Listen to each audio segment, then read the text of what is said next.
Hi, I'm Rowena and I work at Twisted Limb Paperworks, where we create handmade recycled invitations and paper, and in doing so we create a lot of scraps. And so we were thinking about ways to use those scraps and brighten up the office for the holidays, and I came up with this no-sew quilted ornament made entirely out of our scraps. Now you can use anything you have left over around the house from the holidays. Old greeting cards would be a good idea, but you can also use handmade recycled scraps like these, gift wrap, any kind of paper scraps that you have that you want to use up. So to make this ornament, you'll need some colorful, bright pieces of paper for the front, some plain paper, preferably like a cardstock for the back, and some little decorative pieces. I use things that were punched out using a hole punch, but you can use small beads or ribbons. You'll also need some used tissue paper for the batting. So step one is to create your design on the front piece, and you'll want to glue that down. We use a glue stick, and you'll want to use a lot of glue to make sure that all the points are down really, really firmly. Your next step, after you have the design glued down, is going to be to punch holes around the edge of the paper. You can measure them out if you'd like, or you can just punch as you see them by hand. Once you have holes punched all the way around the outside, you're going to stitch the two layers together. Take a nice long piece of yarn or embroidery floss and make a knot in one end, and then take it up and through the piece, and then catch between the two layers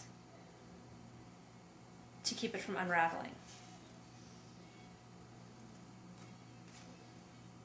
You can then do either a running stitch or a back stitch, or whatever you'd like to do to take the two layers together. I'm just going to do a running stitch all across.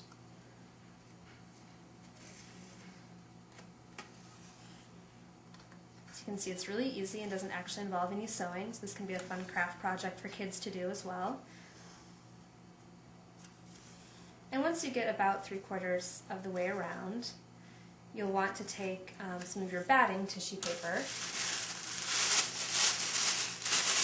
and tear off a chunk about like that to use. You don't want to use too much or it's going to end up too fat.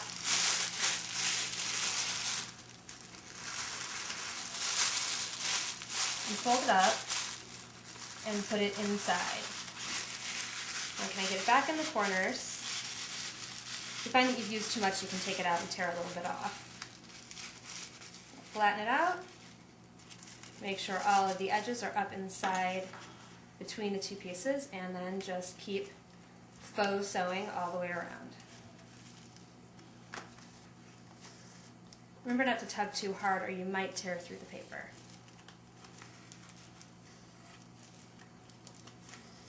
When you get to the top, go back through that top corner that you started on, and then take this end and come back around to the opposite corner and loop that through, and that'll make your hanging loop.